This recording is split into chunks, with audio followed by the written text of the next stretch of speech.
The world is getting crazier. People are acting more and more insane. The end of the world is tomorrow. Tomorrow. There's only one thing to do when the world is falling apart. Listen to Basil and Gonz as they discuss this week's news and events through the lens of Bible prophecy. You are listening to Canary Cry News Talk. You are listening to Canary Cry News Talk. It is October 22nd, 2025. And today, commie super soldiers. That's right, communist super soldiers. You're the best thing that could happen to our world, communist super soldiers. My name is Gonz. At Face Like the Sun, director of the Age of Deceit Films, your favorite Asian provocateur for Christ, live to tape from the metaverse to bring you the best news, which is the gospel message of Jesus Christ while reporting the egregious with a well-rounded, biblically grounded take on world events. It is Wednesday. It is Wednesday, my dudes.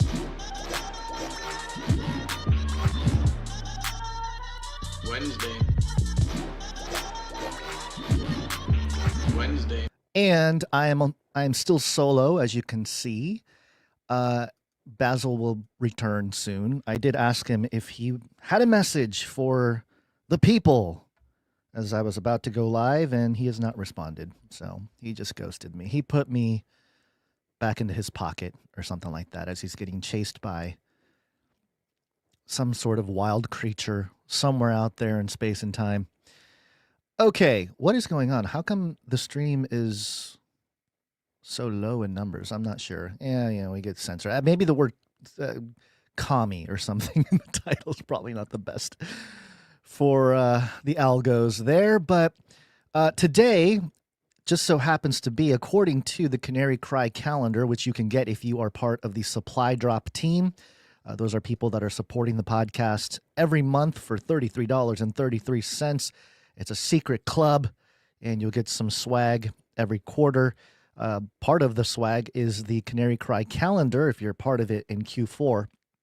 And the calendar states that today is the anniversary, I guess. I don't know. I don't know what to call it. Is it an anniversary?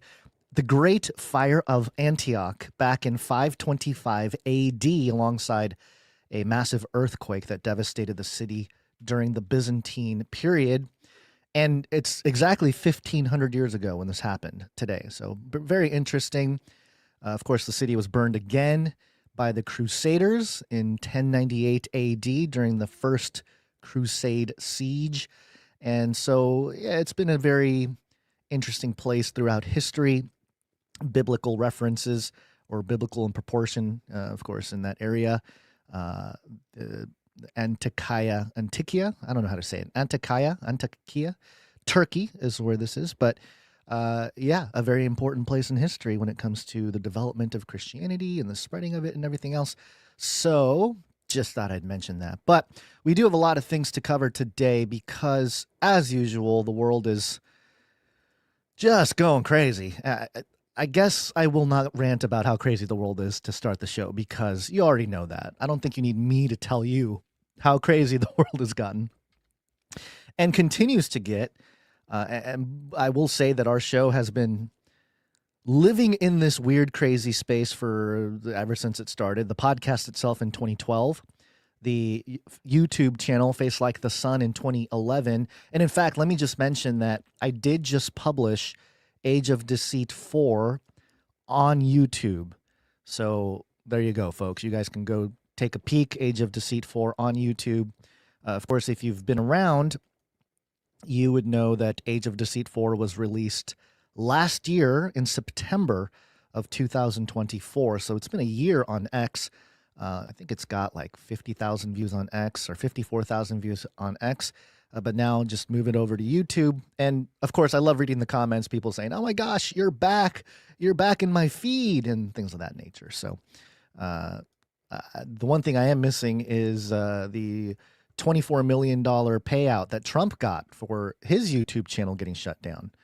You know, there's still levels to this, you know, when it comes to our channel and Face Like the Sun and Canary Cry Radio getting shut down. There's no lawsuit. There's not enough funds to do some kind of class action thing or whatever. We're just getting our channels back, and that's it. There you go, everybody. You get your channels back now that the hardcore, heavy-duty censorship era during the COVID lockdowns is over, and they're in fear of losing their spot as maybe one of the top places where people look for content. In fact, is YouTube still considered like the number 2 or number 3 search engine? Because for a while it was Google number 1 and YouTube number 2 when it comes to search stuff. But maybe TikTok is up there now. Maybe AI is up there now. So I'm curious if anybody in the chat wants to do that research and post it. And if I see it, I will report it. But fascinating stuff. And, I did want to mention that in terms of the cultural state of the West and America specifically, I did see this just to start things off a little bit. It's just so that we have a place, a jumping off point here. This is according to Raw Alerts and The Hill, which is, of course, the news outlet. Breaking, according to The Hill, they say that significant numbers of men are reportedly leaving the left side of the political spectrum at an alarming rate. So congratulations. The culture war is being won by the right conservative folk. And again, it's funny because it feels like this type of statistic, now that we're seeing this type of reporting and statistic, it's almost like, all right, when are they going to start swinging the pendulum the other way, right? Because we identified the pendulum swinging years ago, not just us. I mean, several people were looking at it and seeing it, and I think a lot of people were part of the changing of the guard. And I feel that the change actually happened like a year or two ago, but it was topped off with a Trump presidency or a Trump election for his second term, as well as these cultural shifts taking place. And of course, most recently, visibly and traumatically with the assassination of Charlie Kirk, creating that, I don't know, it's almost like that final big push to get everybody on one side of the political aisle, to maybe rug pull everybody or to start the transition back to the other side of the political aisle. Because as the majority goes to one place, normally what happens with the right-left paradigm politically, I feel that I've been around long enough to comment on this, at least anecdotally, and maybe there are ways to quantify this somehow. Some social scientist somewhere or political scientist is probably putting together charts to show this somewhere. But as the majority, as either political side of the spectrum becomes the majority, they lose touch with reality a little bit, right? They lose touch with the pain points of the masses, the majority of the people. And so that's when a revolution starts, where a voice stands up against the crowd and starts marching the other way, the other side of the pendulum. And maybe it's done so. And it's hard to imagine right now because the political left and the progressives and Democrats, they've done a very good job at destroying their image, at destroying the support, or maybe the political correctness. I don't know what to really call it. Really, just the cultural authority, I would say, maybe. They've destroyed it very well. They had 4 years to do it with Biden in there as president, which is funny because now, with so many things happening and changing, the Biden years kind of seem like a little bit tame now. It's like, oh, okay, well, yeah, Biden was in there. He didn't really do anything, but maybe that was for the better because now we have Trump and stuff. The part of the White House is being torn down. They're going to, somebody sent me a meme, they're rebuilding some of the stuff and they're you're reconstructing a ballroom and stuff like that. And of course, and I was going to mention it at a different point in the conversation today, but just because I brought it up now, Gavin Newsom's posting pictures on his X account. Donald Trump doesn't want you to see this picture. He's literally destroying the White House. And there's a photo of part of the White House, which I believe it's being reported as like the Democrat side of the White House, completely demolished to rebuild a new ballroom hangout area. And some people were sending me some memes through the text message alert system, which anyone can do. If you're not signed up, definitely do. It's a way to stay connected with us. Text the word Canary to 877-740-3226, and we'll send out a text message every time we're going live. But the meme that they sent was a picture of the White House with the wing that's being reconstructed replaced with the Trump Tower. So I think the idea is communicated well there. That Trump, the real estate guy, is just rebuilding the White House, making it better. And maybe he's just going to build a Trump Tower right in there, right into the White House. So that would be interesting. But there's a lot more stuff going on of biblical proportion, of importance, I would say. So let's jump right into things here. And we're going to start off with the quantum computer.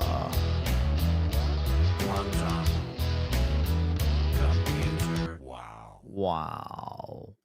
This is coming from the New York Times. I'm using the text-only version to get around the paywall there because New York Times has a paywall, plus advertising, which I don't know. Who's still paying for New York Times? I don't know.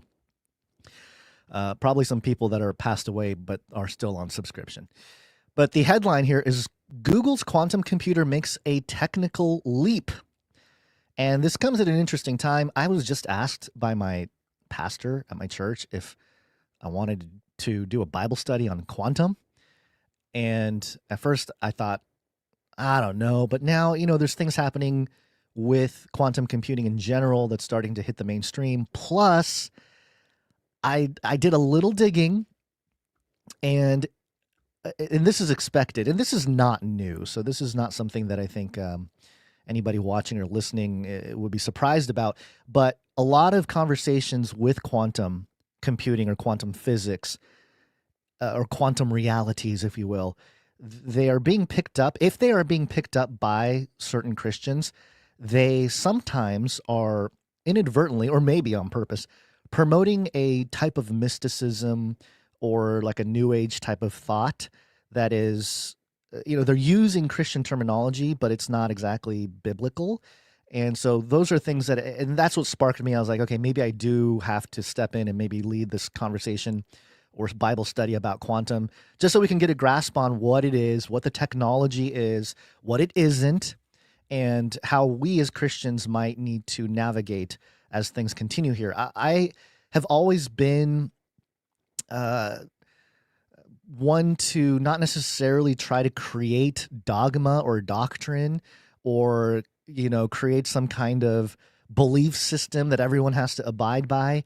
And of course, it's easy to do when you have a platform and you have thousands of people tuning into your podcast or your YouTube channel or something. Trust me when I say that there were times when it was like, wow, I can say certain things, like almost anything. And not that, I'm so great or anything, but it's just that when you have a platform on the internet, you can say something and people will just buy into it, and they'll be like, oh yeah, that thing is, whatever. It's the Gans model of theology or something, and they'll run off with it. And I've never wanted that. I've never wanted to go in that direction because it's a slippery slope into a cult, number one. Number two, if it's not biblical, I'm not going to touch it. I'm going to try to expose at certain times when it needs exposing, or at least reference why I disagree with it biblically, which I think is more appropriate as we go along here. But I do think that having some sort of outline or blueprint as believers using this technology as it continues to progress is important. So I've been talking about putting together that book on supernatural apologetics, and part of that, or maybe as a separate thing, I don't know yet, might be some kind of, not a manifesto, that is too strong of a word, just a document that can help us navigate the technological landscape as things evolve and change. And the temptation to label quantum computing as some kind of God or deity figure or God level intelligence is going to be there.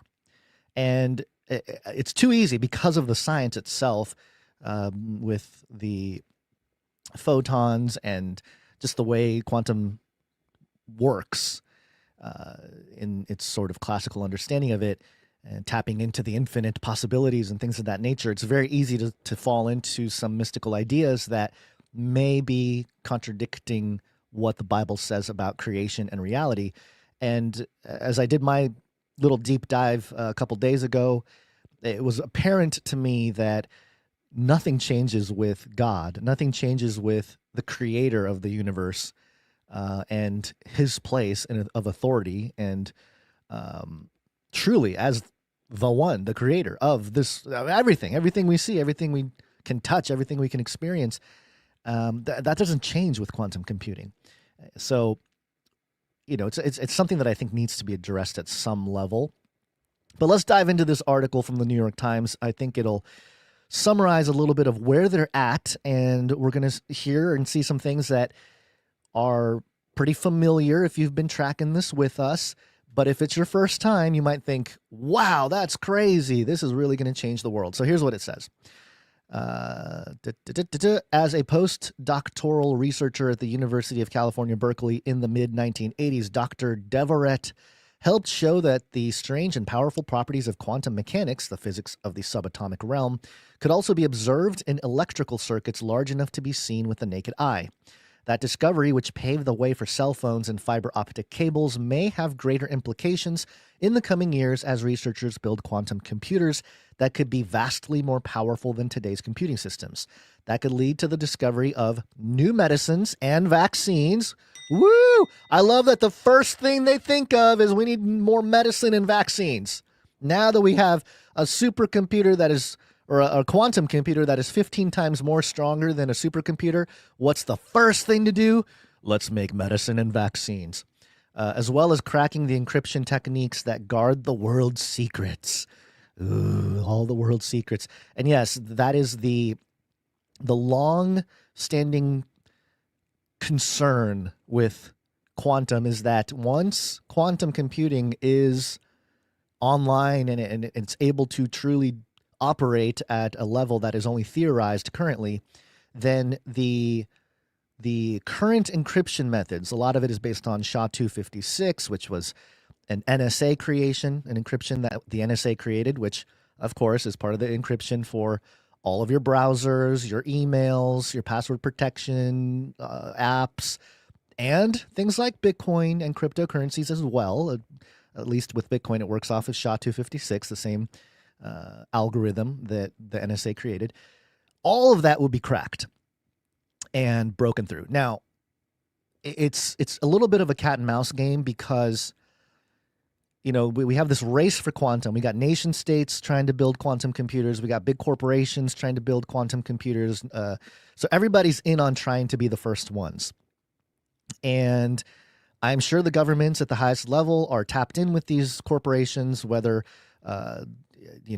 trying to stay ahead of it or stay in the intel for themselves or for their countries, or, trying to collect intel on other nations and where they're at with their quantum developments.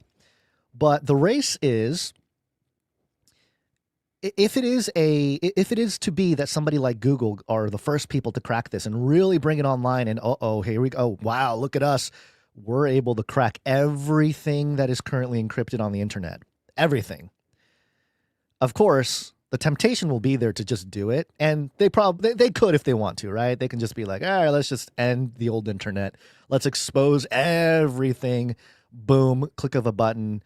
Of course, that's going to require a lot of power and energy, so it may not be the easiest thing, but the more likely sort of fear that they're peddling out there is that it's not going to be a government or an institution or somebody official that is going to crack quantum computing. It's going to be some kind of rogue group, and they're the ones that are going to hack everybody's computers and everyone's passwords and the world's secrets. They're going to be the ones to hack the world's secrets. Well, we know, if we can follow the patterns of history, most of the time it's not so simple as, hey, we figured it out, but the bad guys figured it out before the good guys, and so we have this issue out there. it's usually the same people or the same group or perhaps the same spiritual entities, the same principalities and powers who will issue this type of technology into the hands of the large corporations and countries and everything else, but at the same time, encourage a counter movement that is public. And in that way, they have a controlled opposition. And controlled opposition is a great way for policy making. And it's very hard to just step in and be like, look, we have this thing, the capabilities are this, that, and the other thing. And if we don't have these laws for quantum algorithms and computing, then, the worst can happen. Well, it's one thing to say that and try to get some legislation passed through. It's a whole nother thing if there's a quote unquote rogue group that hacks into some email service and every single email is leaked, that you've ever sent or whatever from that account. That type of hack or use of the quantum computing capabilities it'll be an emergency. They will pass legislation while everybody is asleep, So that's kind of the concern, is that they will manufacture this type of crisis that will expose a whole lot of things on the traditional internet, and that will force everybody to go quantum very rapidly. But I don't know if it's going to happen immediately. I think it's going to take a few years to build out the infrastructure. And at a certain point, I do believe that there will be a switch that is hit and everything will move over to the quantum computing infrastructure. But it may not be one or the other. I believe there will probably be a flippening at some point, but more than likely, it's going to be a slow trickle process, much like AI. If you have been paying attention to AI, we've been looking at AI for years. It was theoretical, quote unquote. There was no AI product, but once the AI product hit the market, there was a whole different ballgame because everyone was using it now, and people quickly picked it up and started using it. So it might be something similar to that. And, gatekeep access to higher levels of quantum processing. Those things will probably be I don't know, a possibility. I'd rather have that, to be honest with you. I'd rather have that roll out where it's like, okay, we're going to gatekeep. Yeah, only the wealthy people are accessing quantum computers right now, but it'll commoditize eventually and whatnot. That's and while the bankers and everybody, the wealthy get richer in that process, at least there's not like this crisis, this like public trauma event where everybody's encryption is cracked. So anyway, that's what the New York Times is saying. It's going to lead to new medicines and vaccines, and also potentially crack the encryption techniques that guard the world's secrets. On Wednesday, Dr. Deverett and his colleagues at the Google lab near Santa Barbara, California, said their quantum computer had successfully run a new algorithm capable of accelerating advances in drug discovery, the design of new building material, and other fields. It does feel like they're getting ready to release hidden technology. I'm just going to straight up say it. I don't think this is new. I think this is old. Obviously, there's nothing new under the sun, biblically speaking. But in terms of the technology, the new building materials, right? All of that sounds like it's old stuff, like maybe pre-flood stuff, maybe Atlantean or something. And they're like, look, we got to roll it out, but we can't just roll it out. It's got to be, developed brick by brick. So let's roll out the AI. Let's roll out quantum. Let's have Trump be bringing peace in the Middle East, but also using AI videos to poop on his enemies, and also, build the Trump Tower as part of the White House. All this kind of crazy stuff going on, so that when they start releasing the technology, people aren't paying attention. Well, they might be paying attention, but there's so many things going on. It's hard to nail down because this news comes at a time, and we'll talk about it. 3I Atlas, this alleged comet asteroid thing that people are freaking out about now. We got the alien disclosure conversation happening parallel to the quantum developments and AI developments. And so realistically, it feels like one big package that's slowly being trickled out, slowly being released. Leveraging the counterintuitive powers of quantum mechanics, Google's machine ran this algorithm 13,000 times as fast as the top supercomputer executing similar code in the realm of classical physics, according to a paper written by Google researchers in the scientific journal Nature. Quote, "In the future, we will have bigger quantum computers.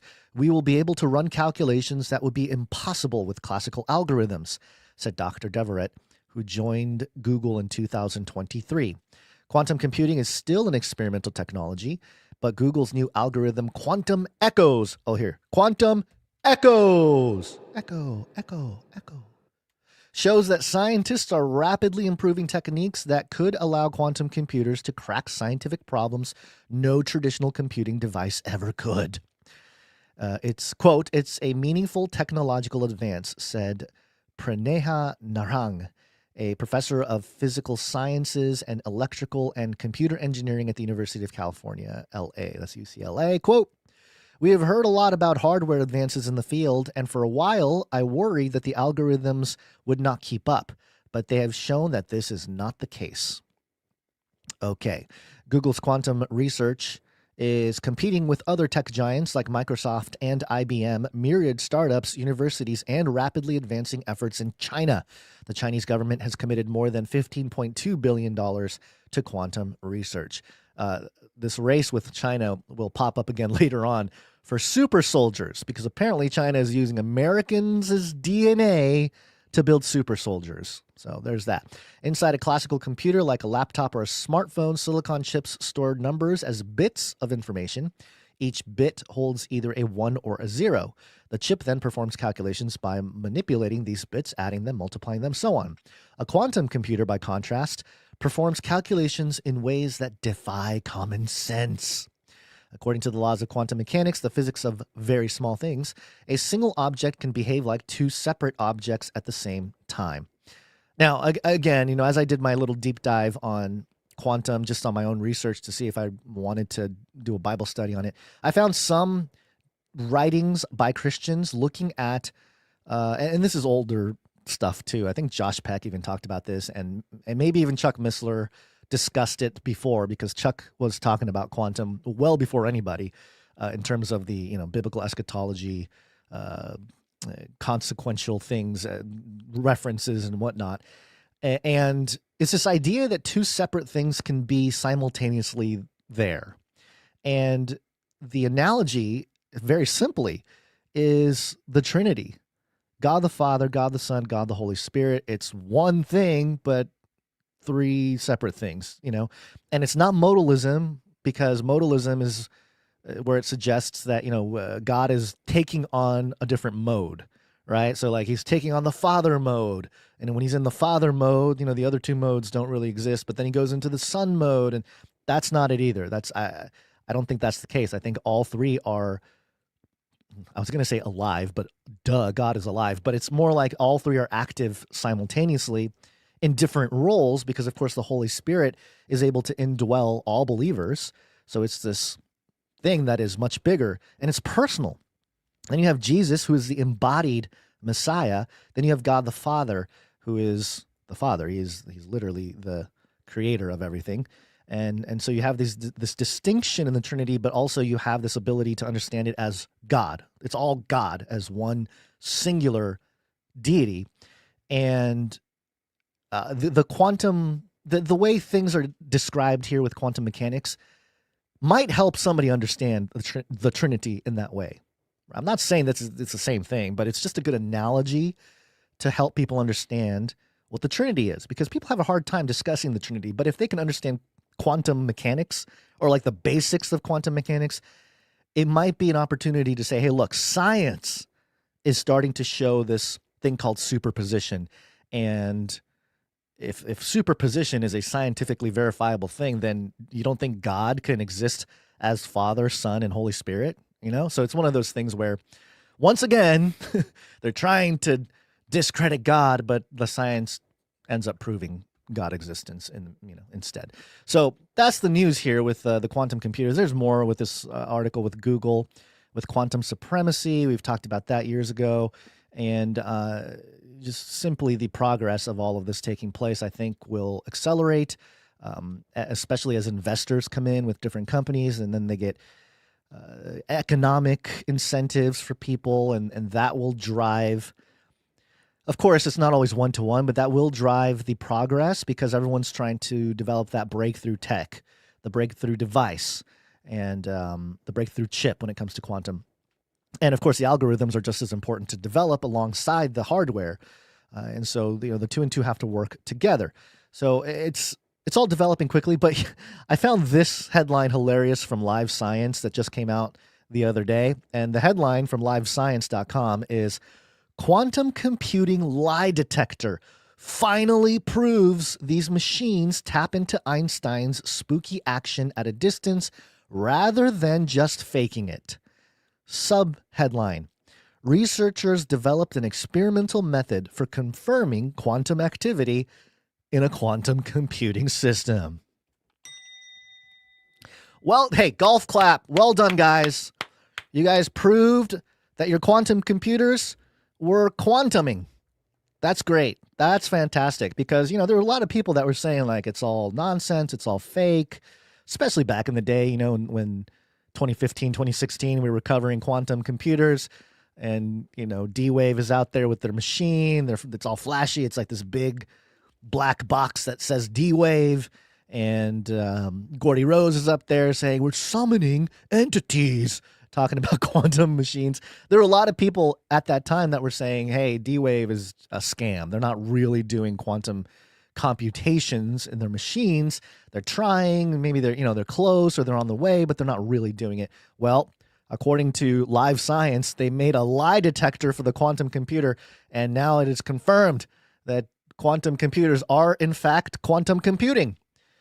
Researchers have developed an experimental method for determining whether the functions performed by a quantum computer are the result of quantum mechanics or just a clever twist of classical physics.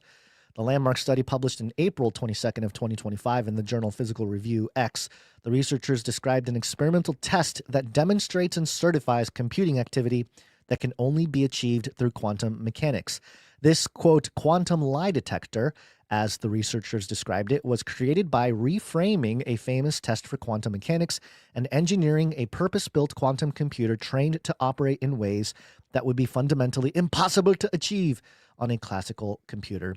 The scientists accomplished this by creating a programmable 73-qubit honeycomb quantum processor and training it using a hybrid quantum classical technique called a variational quantum circuit, or VQC.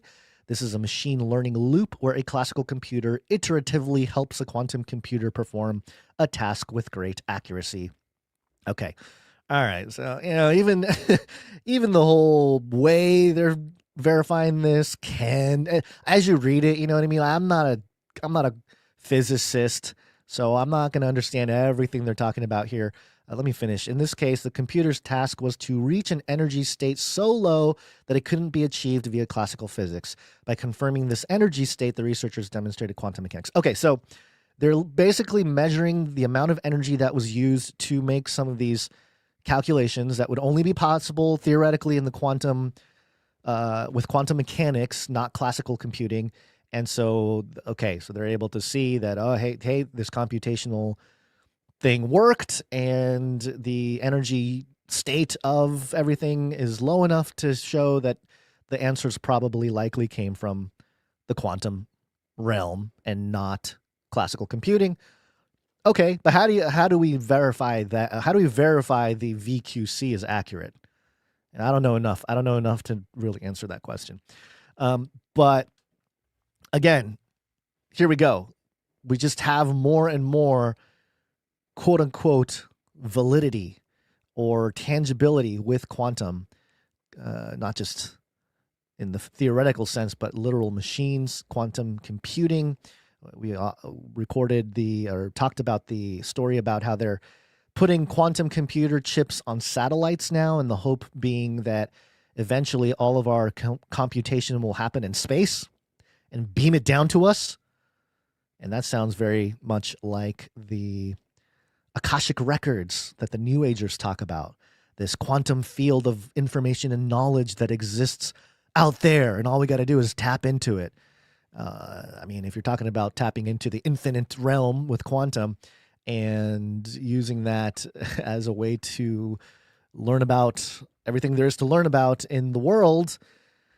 I don't know. Sounds like they're creating a counterfeit sign and wonder. Of course, even a counterfeit can be useful to a degree, right? So it's going to be used. It'll be approved to a certain level. But, there's another thing that I've been sitting on this article for a while. I just want to mention it. It is from 2022. It was published on caltech.edu back in November of 2022. And the headline from caltech.edu is Physicists Observe Wormhole Dynamics Using a Quantum Computer. Okay, the research is a step towards studying quantum gravity in a lab. So we have these chips that are allegedly performing quantum calculations. We also have the algorithms that are allegedly keeping up with the hardware in terms of facilitating the calculations or the requests and the input output, which has always been a black box. If you've studied the history of cybernetics and technology, they've called it a black box because they put in the input. Oh, they get the answer. We were getting the kind of output we want. We don't know what's happening inside the box, but hey, it gives us the answer. So let's just keep moving on with it. So the same process is also creating quantum gravity. Like it's having some kind of effect in physical creation that it creates some kind of gravitational, what is being called by Caltech as a wormhole dynamic. Huh. All right. I mean, we're just speculating at a certain level, folks, but the Bible does talk about the abyss opening up and some creatures coming out of it and stuff. There's all sorts of wild imagery that doesn't sound so wild in 2025. I understand throughout history they would read something like the abyss was opened and locusts with human faces and scorpion tails came out and tortured the humans, and it sounds crazy. And now we're just getting scientific studies and reports of we're tapping into the infinite quantum realm and we are tearing into it. We are creating little wormholes into the quantum field, whatever. Like, okay, so all of that sounds plausible. What if you accidentally make a huge tear into this realm, this other realm using quantum computers? So again, sounds crazy, but more and more plausible as these types of stories continue to emerge. And again, this article that I'm showing here from 2022, this is 3 years ago. How quickly are things going to develop over time? And this really does speak to, in my mind, the reason why in the Bible, in the book of Revelation, it talks, well, in other places too, eschatologically, it talks about the heavens receding like a scroll and a new heaven and a new earth and a new Jerusalem. These are things that, why do we need a new heaven and a new earth? What's the deal there? Well, it appears that humanity is going to seriously mess up our current status of creation, right? And of course, our current creation says in, I think it's Romans 8, that it's groaning for the revealing of the sons of God. It is in pain as well at some level.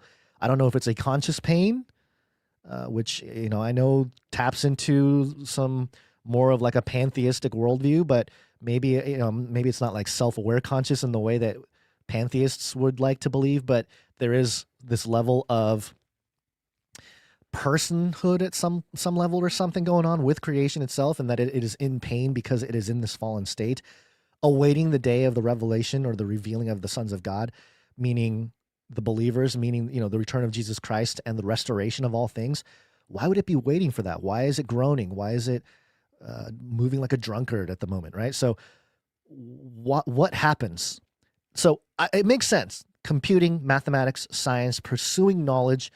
And why are we even doing that? At a very deep foundational philosophical level, we are, as a humanity, when I say we in this case, we as human beings, as human society, we're pushing the science and technology not just because we can, but in the minds of many, it's to help solve the problems that exist in this world, whether it's hunger or disease or whatever it is, right? They're under the impression that they're here to save or to heal the world, right? And I think that notion feels noble if you're in it. If you're a scientist pushing for quantum, it's not just pushing for pushing's sake.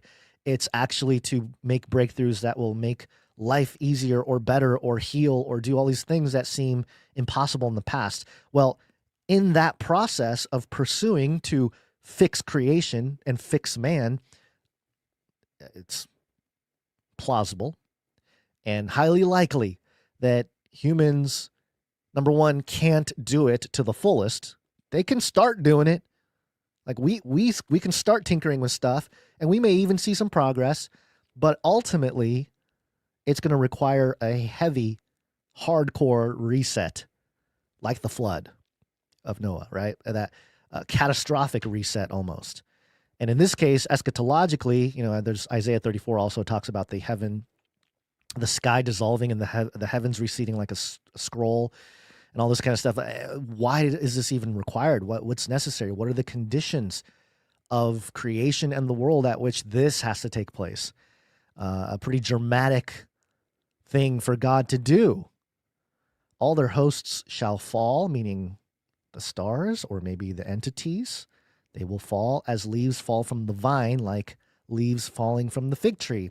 It's almost like truly like a separation. And if you are not with God, you will be left behind in the fallen state of creation or something to that effect.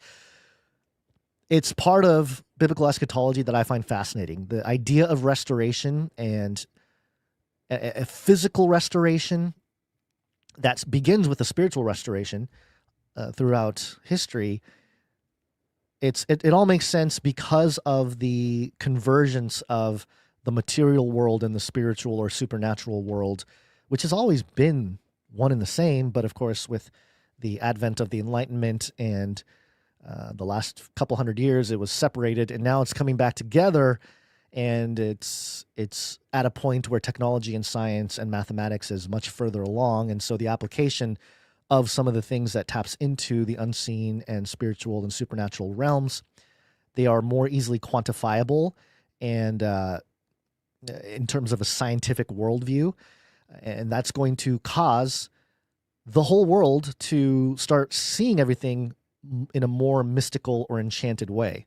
And so that's where I think as believers, it's like, yeah, Christians, and it's not just Christians. I think there is a part of this conversation where we have to link arms, not necessarily to agree wholly with another religion per se, but there is a level at which you can say, yeah, people that believe in God, like just a theist, a monotheist specifically, or even other theists, if you're a deist or a polytheist or whatever, that there is something that is more than meets the eye when it comes to the whole of creation and physical reality. The physical reality is just a symptom or just a part of what's really here, what really exists. And there's a whole lot that we can't see that is actually there. And again, this is something that the New Agers would agree with, or some other religions would agree with. And so I think at that level, you can say, okay, yeah, we're all seeing this. But then I think where the biblical worldview and the Christian worldview and the Bible separates itself is in these details eschatologically, where it's like, look, there are these prophecies that sound more and more plausible as we develop the science and technology that are tapping into these realms, these unseen or untangible realms, and use it as a warning. It should be a warning as to where our allegiances should lie, because ultimately the prophecies in Revelation 13 with the mark of the beast and the image and all this kind of stuff, it almost seems like tame, where it's almost like so obvious that it's like, yeah, of course that's going to happen. And we know that that's the case with the people building it in Silicon Valley, as well as more and more people that are recognizing that there's something going on here that's not normal in the sense of most of human history, most of recorded and known human history anyway, that it is a unique time. And in that way, we are living in some fascinating times that many people, many generations before us would probably love to be a part of. They're probably if they're in heaven, they're watching, eating their popcorn or something like, hey, these are the generations that were talked about. And I also see that in the sense of our genetic changes as well as part of this messing with the building blocks of creation. So yeah, I know everyone's fairly familiar with that, but I did want to go on a little rant with that because the quantum computing stuff is going to continue to get out there, and there's going to be a lot of confusion, in my opinion, when it comes to how a believer or follower of Christ handles this topic. Because now that so many people are up to speed on the basics of quantum, it's almost like, it's easy to either fearmonger, exaggeratedly fearmonger, like make it way more scary than it actually is on one end, but also promote this unrealistic utopia as well, where it's like, oh, this is going to solve so many problems with, all the limitations we have in current computing and AI and even blockchain type stuff. It's going to help so much. It's going to be amazing. It's going to be incredible. And that also is probably not the best way to lead us into this, or at least as a believer, follower of Christ, to go down that pathway. I think it's somewhere more in the middle, a narrow path perhaps, to handle these things, which is right on par with the way, the truth, and the life. So keeping that in mind here, let's move on to some other topics here, because I can rant about quantum for a while, but y'all don't want to necessarily hear that. You don't want to hear me just ramble on and on about quantum computing, right? So we will talk a little bit about space. Space. Wanna go to space? Which is also a story about Trump. We will launch a new age. Which also involves Elon. You are connected. Oh, that was a short one. Here, let me give you the full one. You are already sort of a cybernetic symbiote. Neural nets are taking over from regular programming. So you are connected. Yes, you are connected. So this is amidst the government shutdowns, amidst the, I don't know, the uproar from all sides. It seems like everybody's, whether you're a conservative or liberal or wherever you are on the political spectrum, everybody's kind of talking about what's going to happen next because of the shutdown, because of the things going on. And amidst all of it, and amidst this crazy stuff happening with the 3I Atlas asteroid thing that everyone's also discussing, NBC News reporting a call for Trump to help end shutdown, and Musk picks a fight with NASA's chief. This is a morning rundown from this morning, but I have it here because it just summarizes some of the things going on here.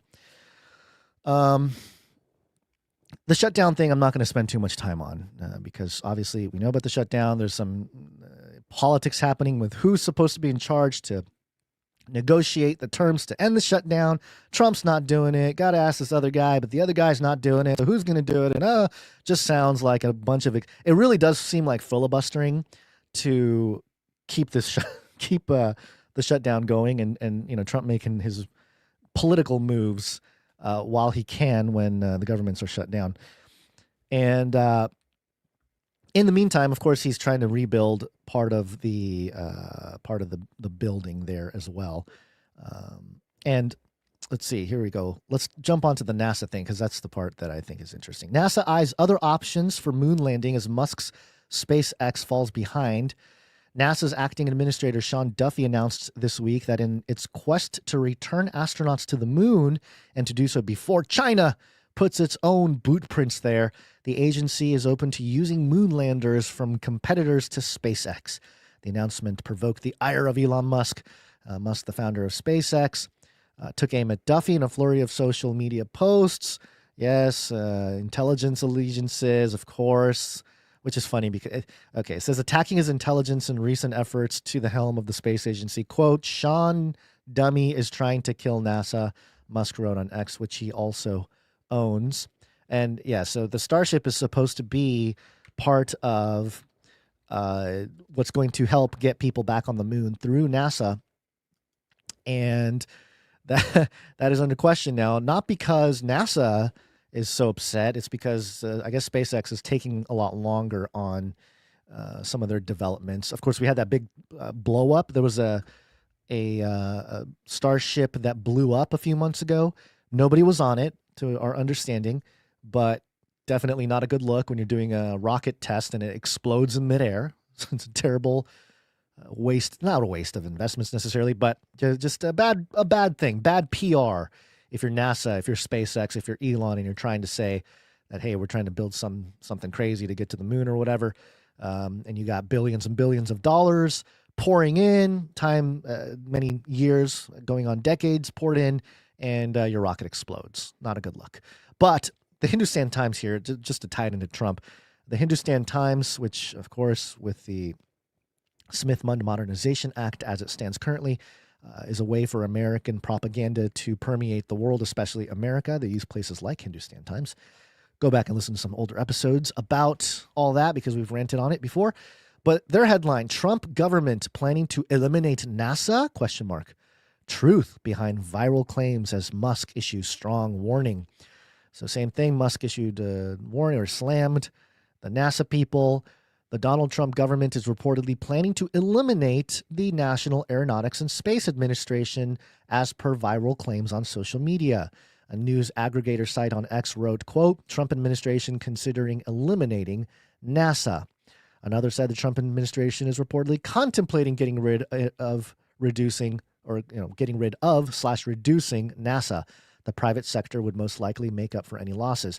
Now, I know people out there have been peddling this thing that Trump just recently turned NASA into an intelligence op. And I dug into it a little bit because I know people think that, like, oh, look, Trump turned it into an intelligence thing. And now, because I think the document said, like, the use of NASA will be for intelligence and communications and collecting data and all this kind of stuff. And people were going, oh, there it is, turning NASA into an intelligence op. Well, first of all, if you thought that NASA wasn't intelligence before that, you're sadly mistaken. Number one. Number two, that's not exactly what happened. Basically, what Trump did with his executive order with that was make it so that people in NASA can't form unions. And part of the language with that was it's because they're dealing with intelligence gathering, blah, blah, blah, blah, blah, whatever, surveillance and blah, blah, blah, whatever stuff they wrote. So it was as if they're saying, okay, they're just reiterating the point that you guys are intelligence gathering and all this stuff. And because of that, you guys cannot form a union. And now there's talks about, hey, just get rid of NASA altogether. At least that's the conversation taking place on X through some of these more quote unquote official accounts on X. It says here, Trump government has announced massive budget cuts for NASA in fiscal year 2026, which reportedly resulted in 41 space missions being scrapped as per the NGO Planetary Society. However, there are no official reports of confirmations to indicate that the government is eliminating NASA. So per usual, you get the most extreme narrative out there on one side. He's going to get rid of NASA.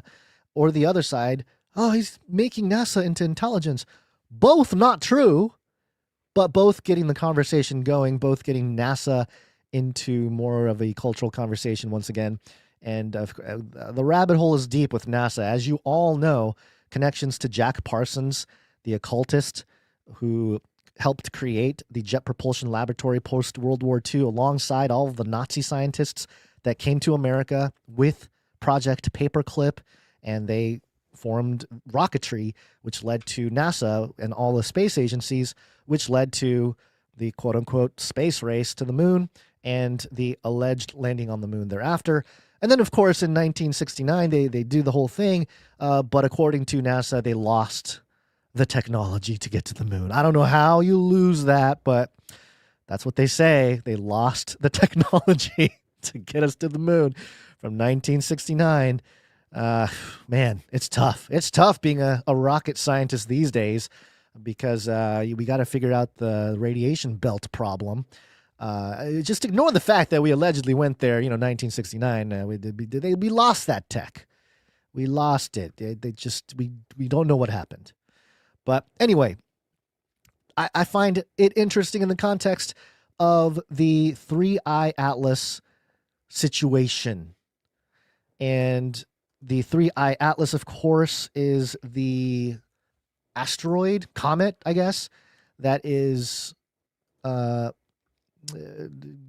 cruising behind the sun at the moment. And according to the dailymail.co.uk, this is just published a little while ago, about an hour ago. NASA quietly deploys planetary defense tools after interstellar visitor shows odd light behavior. Okay.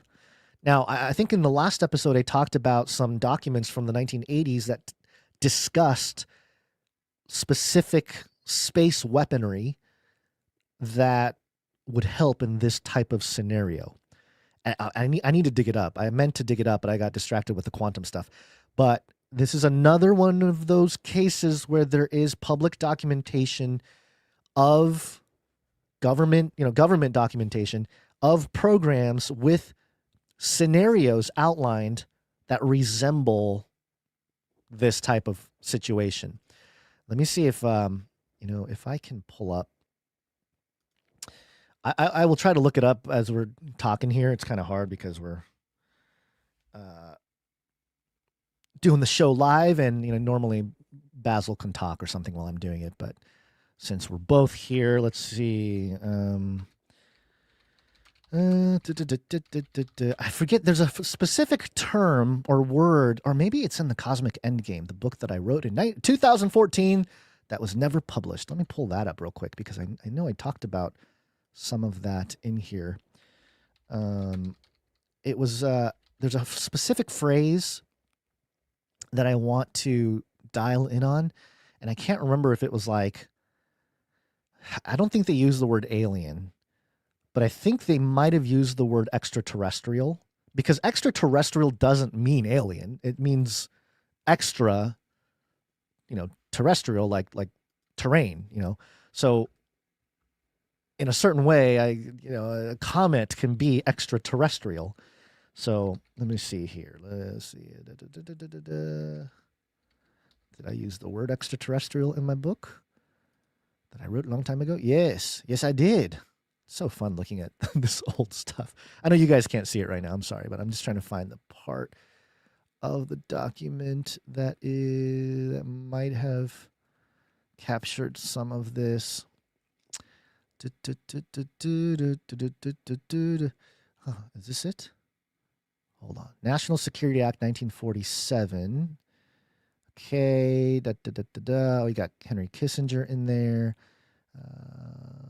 Developments. The speculation by many who study the UFO phenomenon in particular is that these implementations, this document in 1947, were not merely for concerns of the threat of socialism, nor simply the result of the gathered plunder, that thus creating a system of governance that would allow a hidden faction to exist with more leverage and power, but that it was made for the simple reason of developing necessary infrastructure to combat against an extraterrestrial presence which was present on planet Earth.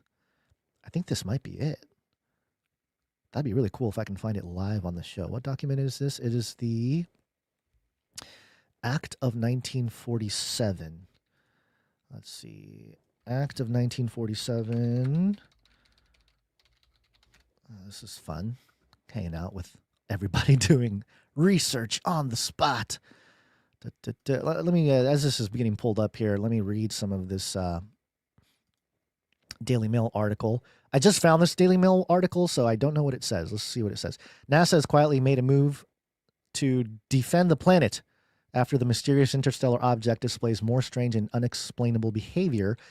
The supposed comet, dubbed 3I Atlas, has just been added to the list of threats tracked by the United Nations-endorsed group focused on planetary defense against near-Earth objects. The International Asteroid Warning Network, IAWN, works alongside institutions across the world that detect, track, and study near-Earth objects. NEOs, yes, that's an old term. It's good to see that word NEO, because that is the near-Earth objects. This was the thing. This was what was in those documents that I'm talking about. They talked about near-Earth objects. We need to build this weaponry in space to combat near-Earth objects, or NEOs. So there we go. Let's see. 3I Atlas is the first interstellar object ever added to the list, triggering a worldwide drill aimed at improving detection skills for space rocks and preparing Earth for a potential incoming threat. On Tuesday, officials with IAWN admitted that the object was causing, quote, unique challenges for predicting its trajectory, and decided to add 3I Atlas to the Comet astrometry campaign. The object was has displayed several unusual features that defy the typical behavior of comets, including an anti-tail, a jet of particles that points towards the sun rather than away from it. I think Wheezy, one of our Canarians out there, Wheezy said that this might be some kind of electromagnetic discharge that's being displayed here, because in that sense, if you think about what are those balls? I forget what they're called. Those balls that have electricity. You touch your finger on it and it connects to your finger, and it looks like you got lightning coming out of your fingers.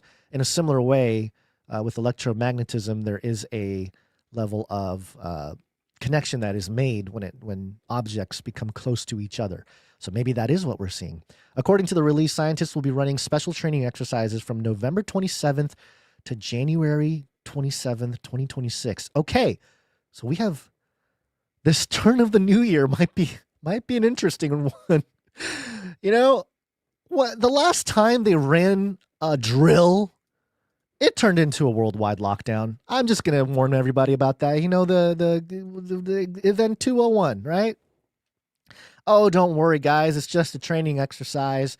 We're just trying to prepare what to do maybe if there's a virus that comes out and, But this, a 3-month public training exercise, a drill, I mean, man, it's wild. This is wild, folks. Now, again, this could be, to me, it's almost like another psyop, that this probably ends up being nothing, and, people settle down and maybe are distracted with something else. The hardcore people that latch onto it will continue to have little bits, little breadcrumbs that keep them on this topic. You're going to find 3I Atlas experts, the people's careers made on making content about this, over time. But I don't know. I feel that it's going to end up being less than what they're projecting it to be, or what people are speculating it to be. But also, it's a great, again, propaganda tool, alongside a lot of government disclosures taking place with the whole alien UFO conversation. And given the quantum conversation, touching back to that from earlier, if we are able to manufacture new things, new medicine, new vaccines, and new materials, that's probably the most important thing when it comes to quantum and AI, is producing new materials, physical materials that can only be thought of with the AI. That makes sense in the context of, hey, maybe this is a substance from another place in the heavens. So, yes, very interesting. The Daily Mail reached out to NASA on Wednesday. Good for you, Daily Mail. Good for you. That's some investigative journalism happening. Daily Mail reaching out to NASA. But the agency maintained that the entire space program is, quote, currently closed due to an ongoing government shutdown, and did not comment further. Yeah, that's the other thing. Why is it? This is a perfect timing. When did the aliens show up? Oh, when the Democrats shut down the government. Look, hey, I'm not going to say I told you so, but I've played this ISO many times because it's a fun one. Joe Biden did warn us. He did warn us about something very specific. If I can, if I can find it. Where's my Joe? Where's my Hairy Legs Joe jingle package? Hold on one second. Here we go. Let's see. Oh, there's 2 pages of Joe ISOs. There's so many Joe ISOs. I don't know why we don't have as many Trump ISOs. I feel like we should have more Trump ISOs. But he said a couple things. He said many things, actually. Where is it? Come on. Well, we know this one. This is not about freedom or personal choice. We know that, Joe. You've told us before. This. Armageddon's on the way. Armageddon is on the way. That's what Joe told us like 3-4 years ago. So Joe, Hairy Legs Joe Biden, might have been right. Once again, maybe 3i Atlas hovers over the Earth, and the first one that gets beamed up is Joe Biden. He doesn't know what's going on. He's like, oh, what's going on? And then Trump posts an AI video making fun of him or something. I mean, that's basically where we're at, folks. That's where we're at. So we're probably going to hear a lot of hype about 3i Atlas the next few years. Now, Avi Loeb, who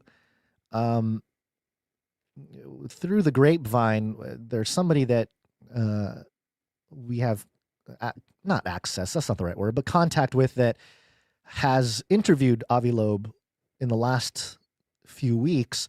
I don't know if we can get Avi Loeb on, but he is, Harvard, Israel, the whole thing.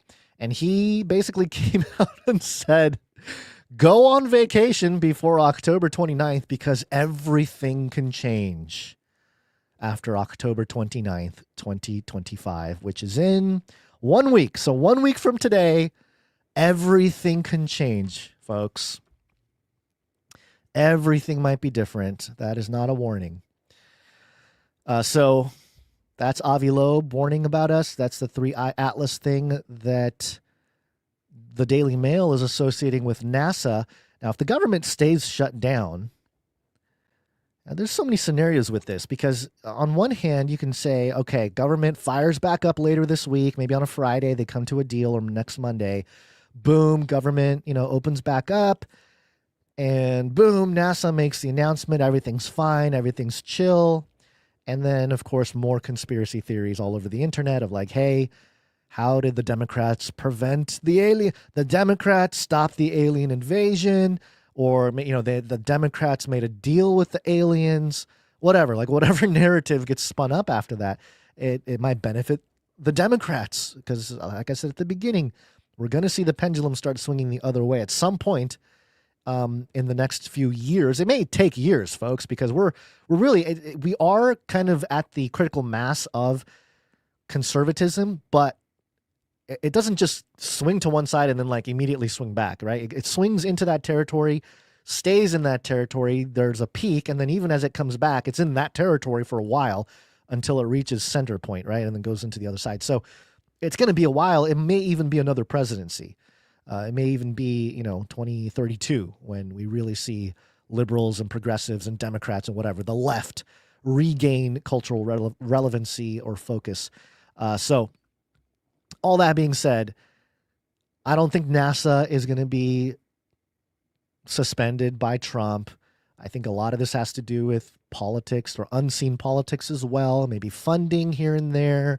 Of course, with Doge, assessing things over the first part of the year, we know that they were going to make cuts all over the place, and maybe this was one of those cuts, and that's why Elon specifically, going after NASA and vice versa, because of some of the work that Doge, the Department of Government Efficiency, did in cleaning up some of the waste of an organization or institution like NASA. So I think it's a lot more of that going on than anything too crazy. At least at the sort of natural level. Always things going on in the supernatural that we may not grasp or understand. But there you go. That's the main NASA story with Trump and Elon. And let's move on a little bit with other things here. Oh, here we go. So let me go back to the ballroom thing real quick, because it is still under the Trump topic here, but it's also Newsom science. It's Newsom science, baby! Ha! Gavin Newsom saying Donald Trump doesn't want you to see this picture. He's literally destroying the White House. And again, a photo taken from the side of the deconstruction of the building to rebuild. Which Gavin, the opportunity, the taking the opportunity, Gavin Newsom, and this is a good job, Gavin, for recognizing this opportunity. But man, is that just like such a, it's so bad that it makes me wonder if he just straight up is more conservative, and he's, he has to like think like a conservative and troll in order to troll Donald Trump. Because this is like, I know he's trying to win cultural points for the left, but I mean, Trump is rebuilding this part of the building, right? He's not destroying it. But I can see the opportunity of saying, like, look at Trump is destroying the White House, literally, and freak out over it. Well, according to PBS.org, 9 things to know about the $250 million ballroom Trump is adding to the White House. And of course, this is PBS, but PBS very opinionated. The Republican president and top White House officials have initially said nothing would be demolished during construction. The 90,000 square foot ballroom will dwarf the main White House itself at nearly double the size. And Trump says it will accommodate 999 people. Why don't we flip that upside down and see what that's about? But also, why 999 is like this weird reference to Rodin's equation for perpetual energy. I don't know. Yeah, I'm just pointing things out. Trump said on social media that the ballroom won't cost taxpayers a dime because it is being privately funded by, quote, many generous patriots and great American companies and yours truly. Such I love that. That is so funny that it's, hey, Americans don't have to pay for this because generous patriots, great American companies, and me, Donald Trump, I'm funding it. I'm funding the rebuilding of part of this White House. And that's nothing new. I think have been stuff like this in the past, and they've done updates on the White House periodically over the years. But it says here, why tear down part of the East Wing to build the ballroom? The East Wing is traditionally the social side of the White House and sits across East Executive Avenue from the Treasury Department. It's where tourists and other guests enter for events. The president and his chief spokesperson, Caroline Leavitt, said over the summer that the White House itself would remain intact as the ballroom was going up. It'll be near it, but not touching it, Trump said. Nothing will be torn down, Leavitt added. That turned out not to be the case. PBS, they were talking about the main part of the White House, not the ballroom, when they said nothing will be torn down. But of course, PBS also taking the opportunity to try to slam Trump.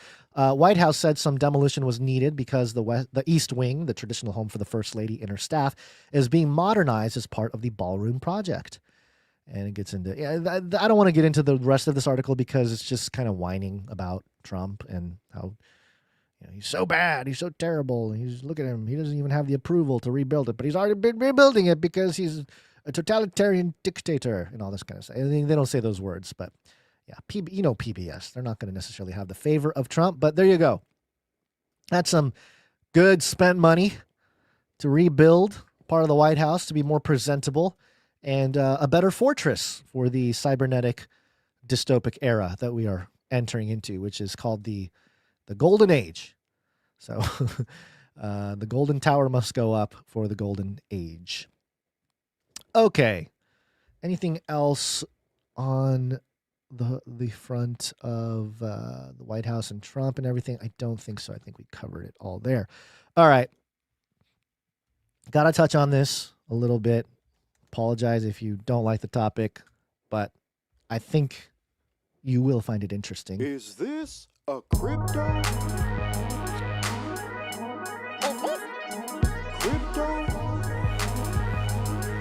Do I look like I know what a crypto is? We reported on the AWS outage. That's the Amazon Web Services, Cloud Services outage on Monday. And we know that caused a lot of issues, but it was a commercial for certain uses of blockchain and exposed some of the other big crypto projects that were not entirely built on decentralized systems.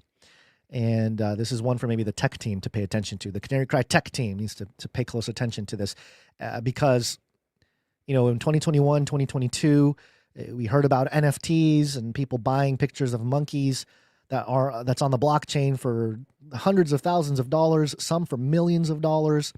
And, the world was changed. We are now, Sotheby's is auctioning off a picture of a pixelated picture of a punk for, 30, 40, 50 million dollars. So we live in this different world of digital collectibles. Well, as it turns out, many of those projects were built on Web 2 infrastructure, which are still centralized systems. And so this is Futurism.com. This is not some weird blog or something. It's Futurism.com. And their headline here, oops, the AWS outage took down everybody's bored apes. Cannot load image.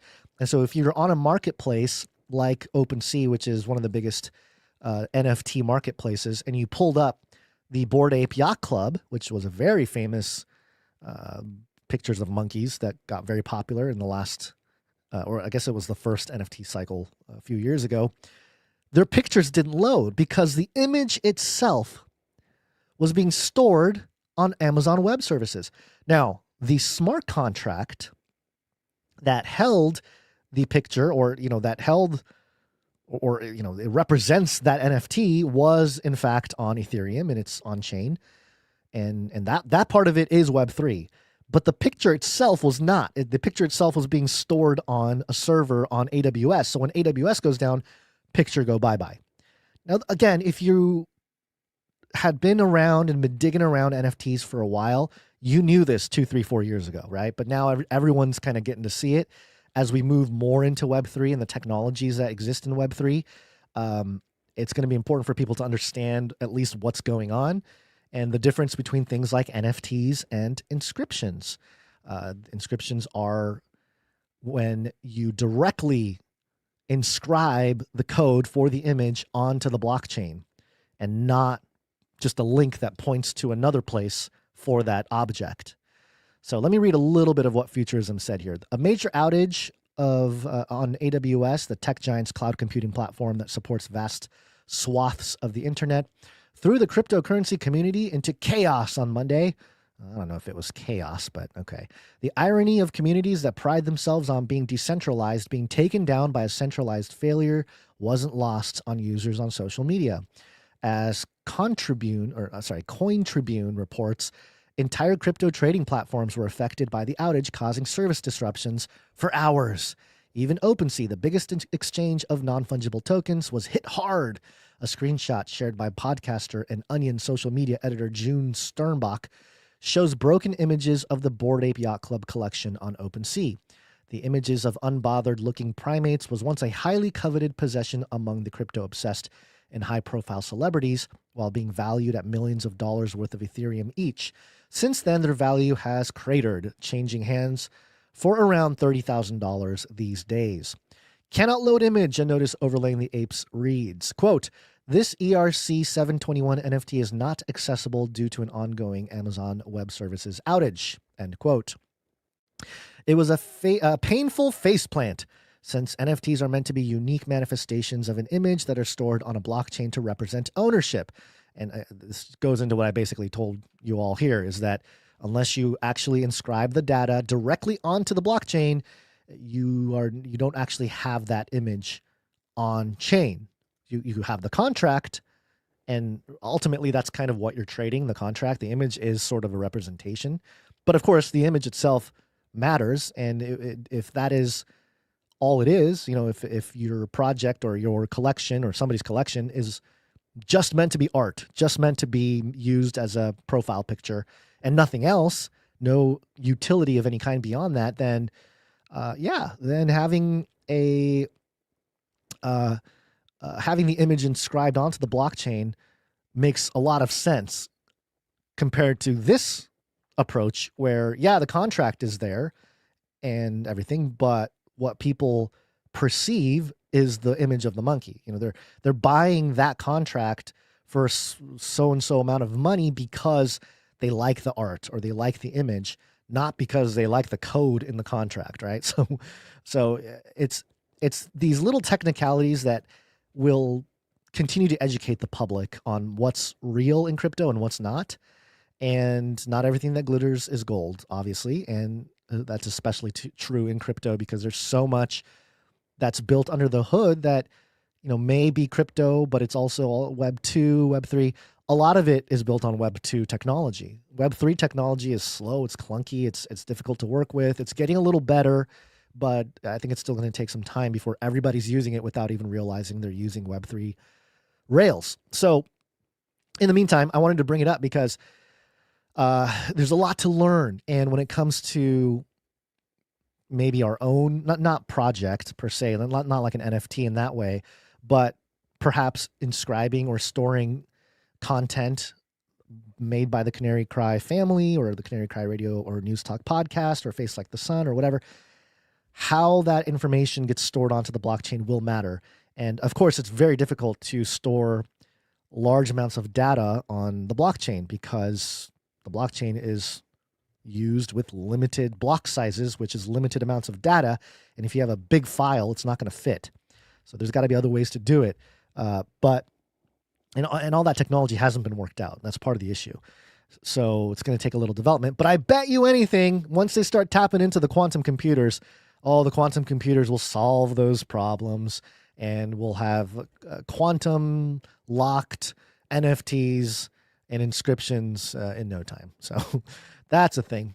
Now, alongside that story is this other story coming from Cointelegraph. The headline, Coinbase splashes $25 million to revive a podcast from the last bull run. Coinbase has paid $25 million for an NFT that compels the once popular crypto podcast Up Only to restart. Bull market vibes, anyone? Okay, yes, the bull market of 2021 caused everybody to learn about NFTs and crypto, and there was a buzz, especially because everyone was locked in their homes. But the guys who made this NFT and had it up for sale for $25 million, they did it as a joke. I'm going to have to talk to Basil about this. But we could. We could mint an NFT.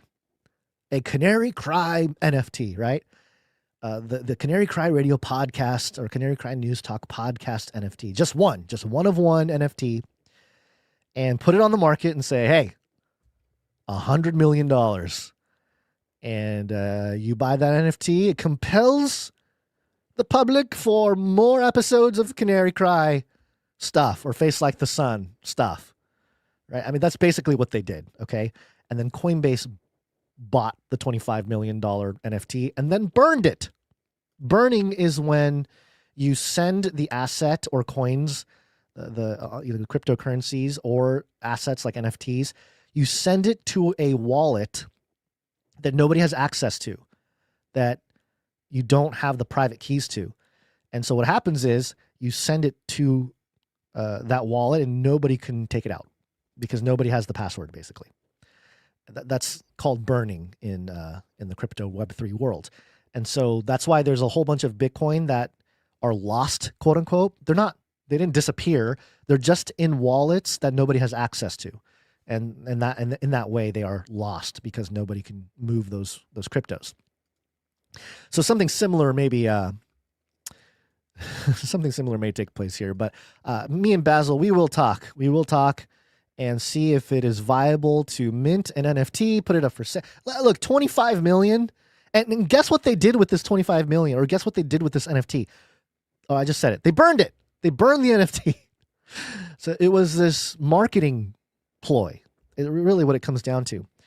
Instead of burning 25 mil, maybe like pick a few podcasts out there, break off $1 million each or something to 25 different podcasts. They could have done that, probably done a lot more good than just burning it. And this is part of a bigger story going on that's a little bit more kind of, I don't know, it's a little bit of a crypto-centric thing, so it's not I don't think as important to necessarily dig into, but it'll help explain why Coinbase did this. And that is the story that I am trying to find here and pull back up because apparently I lost it. The story was basically that Coinbase is spending $375 million on a deal with COMMIE. COMMIE is one of the co-hosts of this Up Only podcast. So here's an article from Reuters talking about it. Coinbase signs $375 million deal for crypto investment platform Echo, which is strange because we just had the news of Google having Google Echo or quantum echoes. But now we have the crypto heavyweight Coinbase said on Tuesday it bought investment platform Echo in a nearly $375 million cash and stock deal aiming to bring fundraising tools to its platform. And so, yes, there you go. They made the deal. Here we go. Echo was founded by crypto trader Jordan Fish, widely known by his COMMIE pseudonym. The platform has helped crypto projects raise more than $200 million since its launch 2 years ago. And so there you go. This is the connection, right? So Coinbase buys Echo, this platform, this investment platform, from COMMIE or Jordan Fish. And Jordan Fish is one of the co-hosts of the Up Only podcast. And so it makes sense that Coinbase would do a little thing and buy the $25 million NFT to get the Up Only podcast up and running again as maybe a favor, maybe part of the deal.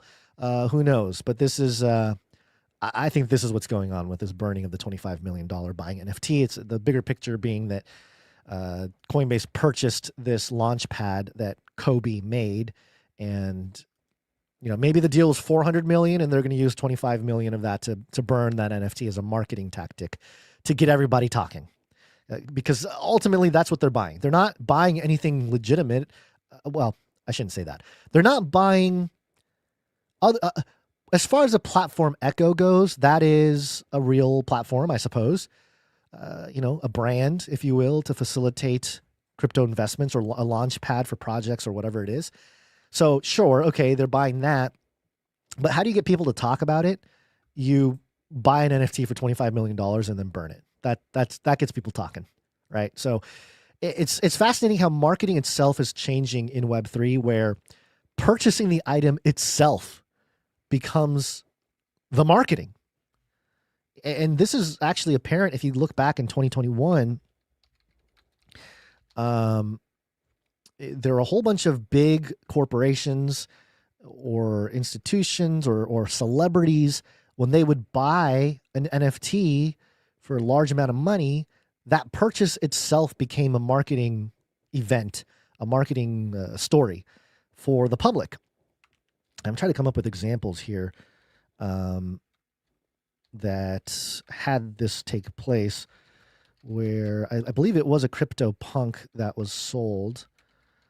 And I forget the amount and I forget the company who bought them, but let me try to pull it up here because it's relevant to the conversation here. And it's relevant really kind of to the value for value model that we have here, and how, we would not necessarily do something like that where we're buying the attention, literally buying the attention of the public by making a purchase of an NFT. It's a much more of a personal investment thing right now for me personally, for Basil personally. I don't think he really invests. Basil, I don't think invests in NFTs, but let's see. No, that's not what I'm looking for.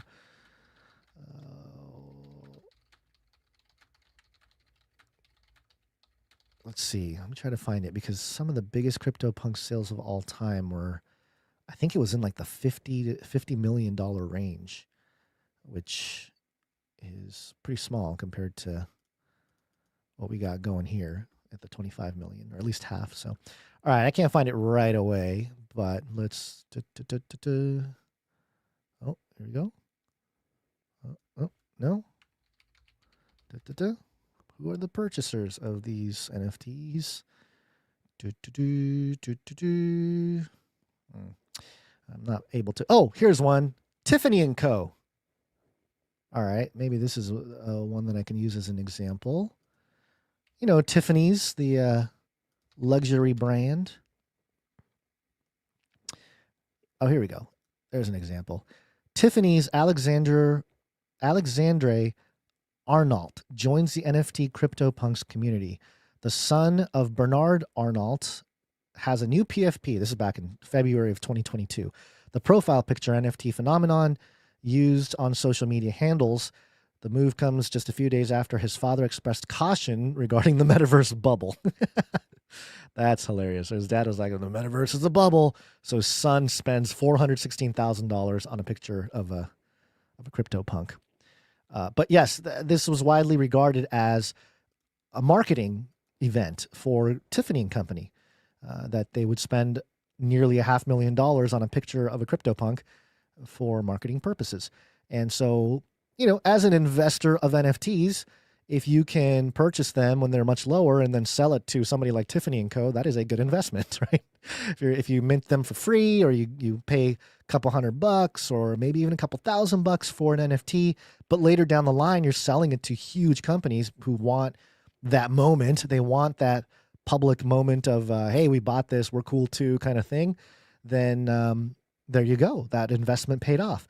So that's kind of the game here when it comes to NFTs. But that's the story I wanted to touch on because, first of all, why isn't anybody coming to us and buying our NFTs that we don't have for $25 million to start a podcast back up? Number one. And number two, you will never see that from us, by the way. And number two, why is Coinbase even doing that? Well, again, they are trying to take over some different platforms. They're trying to be the central location for all of crypto in the West in America. Coinbase, obviously Coinbase tied in with the intelligence folks. You know, they can track everybody's accounts much better with blockchain and stuff. So it's a company to keep track of.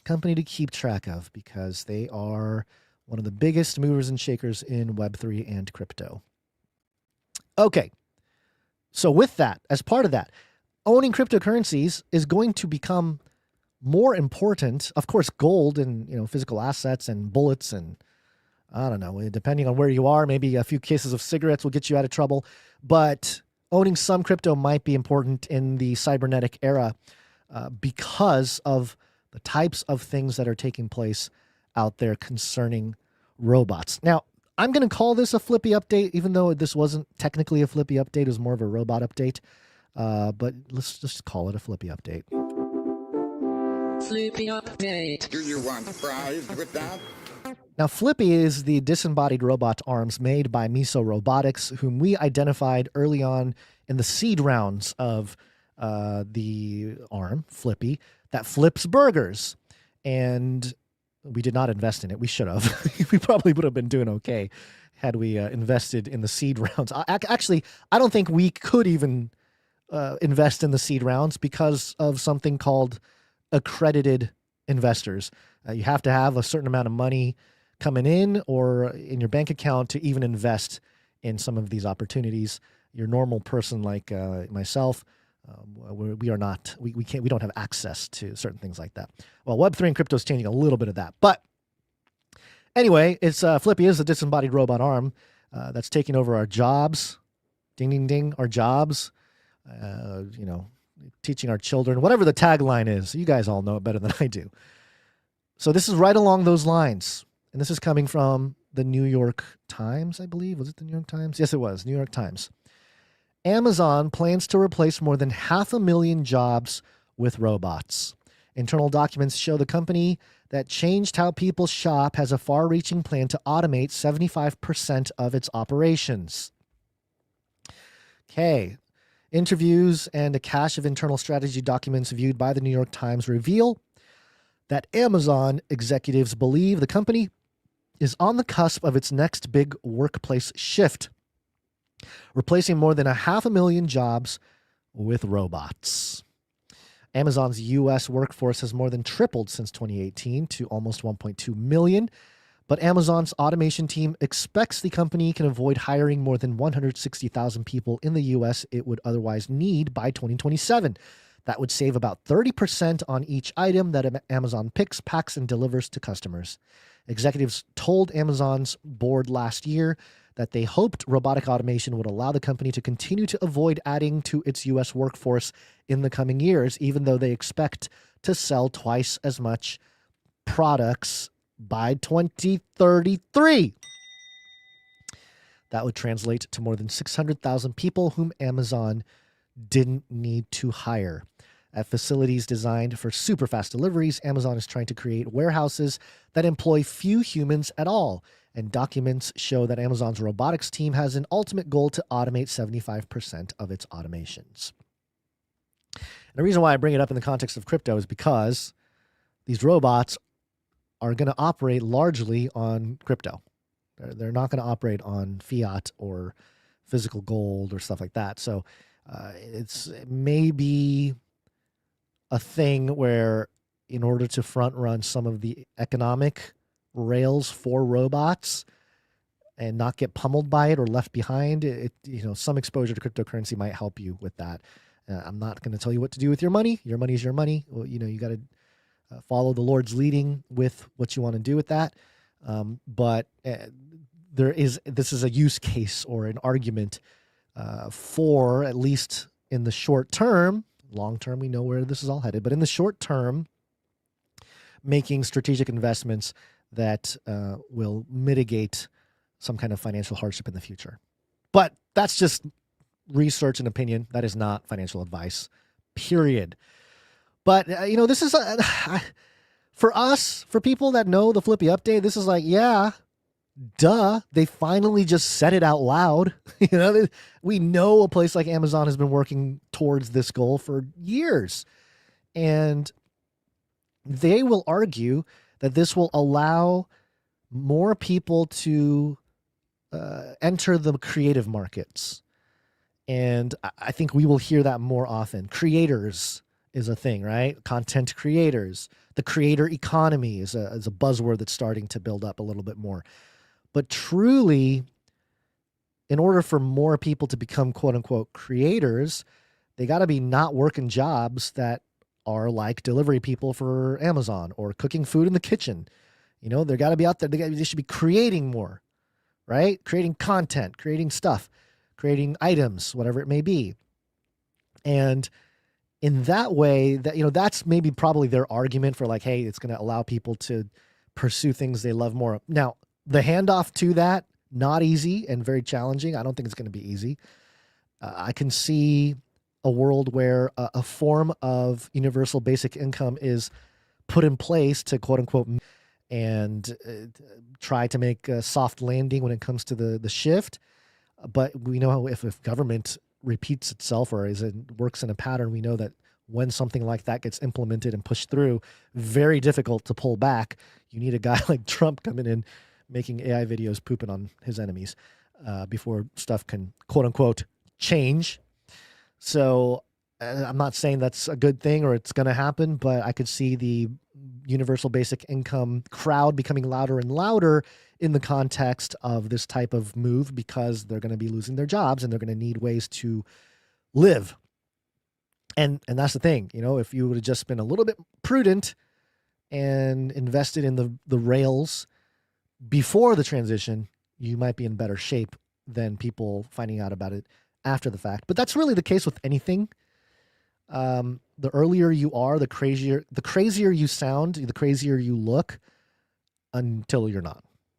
And I know this personally, talking about transhumanism in 2011, 2012, in the context of Bible prophecy, talking about the Nephilim earlier on, even talking about global lockdowns, quarantines, viruses, vaccines, well before they implemented that stuff. And now our show is just another show talking about that stuff, nothing special. Not that we were so special back then, but just that,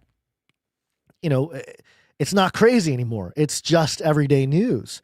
And in the same way, I think that that principle will apply as robots take over factories and jobs and a whole lot of stuff that won't require human equity.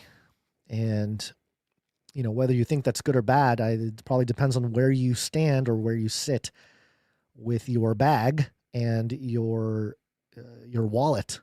Where are you in that chain of financial exchange? Because if you're just kind of going along with the crowd now, the people that are going along with the crowd are going to be the ones that are going to be hurt the most when stuff actually transitions.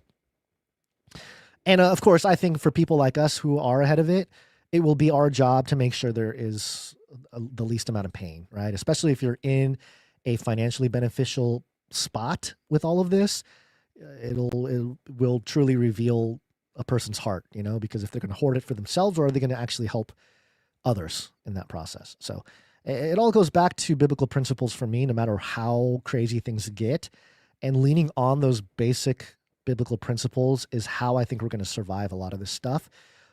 It even says, in the book of Revelation, those who abide by the truth, those who basically never give up on the truth, they will be saved. You might even be beheaded in the process, but those are the people that are part of eternity with Christ.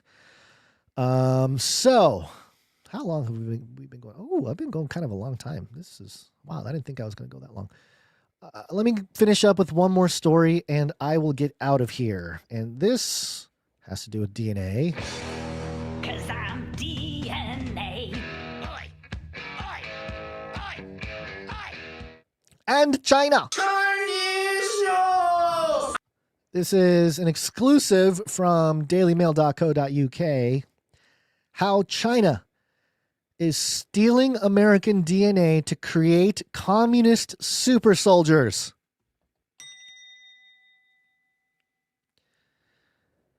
Man, I wish Russ Dizdar was still around. What would he say about this topic?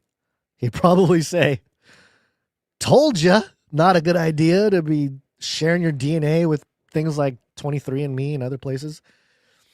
Says here, the young expectant mother gets a genetic test for her child as recommended by her doctor. How could it hurt, she thinks. It's non-invasive. It's approved widely and millions of women have used it.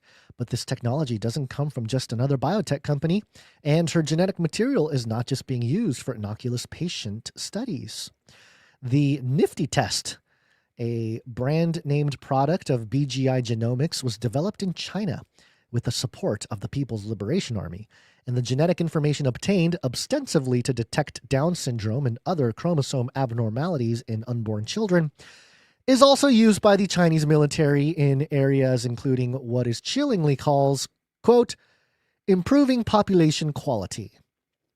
It has not been approved in the US, but it is available elsewhere globally in Europe, Canada, and Australia. I've spent my career as the crossroads of intelligence and technology. As a young man, I was a CIA-trained case officer operating on the ground of Iraq and other countries around the world. Hold on, who wrote this? Anthony Vinci. Tony Vinci wrote this. Tony Vinci, CIA-trained officer. Why are they all CIA-trained? I'm sorry, but there's a common pattern recently where all the people coming out and saying things have connections openly to the CIA. Later, as the chief technology officer for the National Geospatial Intelligence Agency, the NGA, I was responsible for introducing the use of AI to analyze satellite imagery and data from other sources like drones. We worked hand in hand with other top secret intelligence agencies and special operations units to help keep our country safe from enemies. And the most serious threat I've seen comes not from the terrorists or insurgents I faced in Baghdad. Our biggest adversary by far is now China. This makes me believe that this is more propaganda.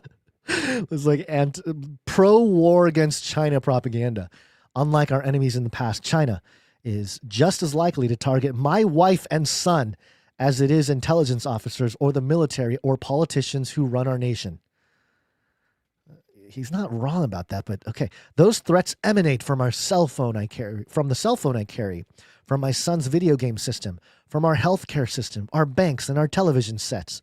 He sounds like a tinfoil hat conspiracy theorist. The case of BGI Genomics is terrifying enough, but it doesn't just affect mothers. Reuters reported that this same company has sold millions of COVID tests globally, including into American markets. And the Chinese Communist Party can legally take any information, any data it wants from any Chinese company. Okay, if you're part of the CIA, let me just get this straight. You know, this guy's part of the CIA. He's high up in the NGA, all this stuff, or the NGO. How does the intelligence agencies of America allow that much access from a Chinese company? Is it just because of ignorance? Is it because Obama was in there and Obama, you know, was friendly with the communists? Like, what is it? Because if it's the CIA who allowed this to happen and now it's the CIA becoming public, being like, oh no, we got a problem. It's very strange. Very strange. So your genetic information could be used to create a class of super soldiers or even super geniuses in China. Even scarier. All right. The ex-CIA guys telling us how scary this is. Even scarier, China could create diseases that affect only specific ethnic populations. These threats from the East are not just limited to genetic testing. Your cell phone has almost certainly been hacked by a Chinese intelligence office. Your cell phone has almost certainly been hacked by a Chinese intelligence officer, and perhaps your text messages have been viewed by someone in Beijing. What are you doing about it, CIA? Oh, actually, I know exactly what they're doing about it. Hold on, let me find a post. In like the most egregious problem reaction solution you can think of, I just caught this the other day. Your favorite podcaster, ex-CIA, his name is Sean Ryan. Sean Ryan was out here promoting this new CIA-level black phone. Join the waiting list, Glacier app. He's on his own account, on Sean Ryan, on his own account saying like, hey, look, I've been trying to find this black phone forever. So what do we do? So basically, a couple of his CIA buddies, and he says it, like about 40 people in the intelligence community came up with this phone. And now you can have CIA level protection. And it's like, what? What are you talking? Wait a minute. You couldn't just help prevent it in the first place, or maybe help Apple, or help, I don't know. There's so many different ways they could have done this, but no. Your phone is a problem. The Chinese have already hacked it. You got to get yourself a CIA level black phone, and a great time to develop a product for just that occasion. It's a little too convenient if you ask me. So yeah, okay, all right. Ex-CIA guy saying how all of our stuff is being tracked on our phones, and it's the trajectory or what's the word I'm looking for? The angle of attack. I can't remember the exact phrasing I'm looking for, but you kind of know what I mean, right? The word just came into my head again, and then it disappeared like a quantum wave. It just wisped away into nothingness. Vector, attack vector. There it is. I grabbed it through the quantum realm back into my brain. Yes, our cell phones being an attack vector of some foreign intelligences. Yes, of course, but also our own intelligence as well, right? That information can one day be used to blackmail you or someone in your family, or target an information operation against you to disrupt our democracy or otherwise harm our interests. Yes, all of our private information can be or will be used against us, even if it's not true. That's the other part. Like, how does anyone prove that it's true at this point? You know, you'd have to use a level of blockchain to prove transactions at the very least. If you or your friend or child have used TikTok, you've likely been part of a covert influence campaign. Yes, we know this. We've said this for years. Moreover, it is likely that campaign worked, as researchers at the Rutgers University Miller Center on Policing and Community Resilience and the Network Contagion Research Institute have shown that those who use the app most have more positive views regarding China's human rights records. Artificial intelligence will present an entirely new threat. Already, China has launched an AI system called DeepSeek. Yes, we know about Deep. All right, so he's reviewing like old stuff, right? Got it. Okay. It's all scary. It's all China. And it's all about China's scary, scary technology race, which at a geopolitical level, I believe is true, but at a much higher social engineering level, it seems like another type of operation to get people fighting. It's sort of like, again, with geopolitics, it's like sports. You have two teams, they're battling it out. Who's going to be the one to win the game? But ultimately, there's a league office, right? The league office runs a lot of the stuff for the league, but they're not necessarily in the public eye. They're behind the scenes. I feel like this, just world politics in general, is kind of like that. There is a front office, or not a front office, a league office somewhere facilitating the different tensions. And the memo from that office right now is, hey, China, US, East, West technology race. Go at it, have at it. And we will provide you with some hooks to get people interested, like China using American DNA to create communist super soldiers. Now, the other part of this, again, has America been building super soldiers? The answer is likely yes. In fact, not even likely. I'm sure there are documents that prove as such. Whose DNA are we using to do that? Are we any better if we are using our own Americans' DNA to build it? Are we any better if we use the Chinese DNA to build it? Are we any better by using anybody's DNA to build it? And we know that when it comes to something like a super soldier, theoretically, it's not just providing improvements in the human genome. It is also combining it or borrowing sequences from other animals, plants, other living systems or biological systems to improve or alter our own, which is precisely what took place prior to the flood. It is the days of Noah all over again. But the super soldier specifically is one to highlight in the context of the days of Noah because of the fact that in Genesis 6 it talks about the Nephilim being Gibborim, the mighty men who were of old, men of renown. And clearly we are literally, scientifically creating a class of humans that might fall under the category of a Gibborim, mighty men who were of old, men of renown. And that's not anything new. Russia has been trying to do it. Russia was trying to resurrect the Scythians and rebuild the Scythian army.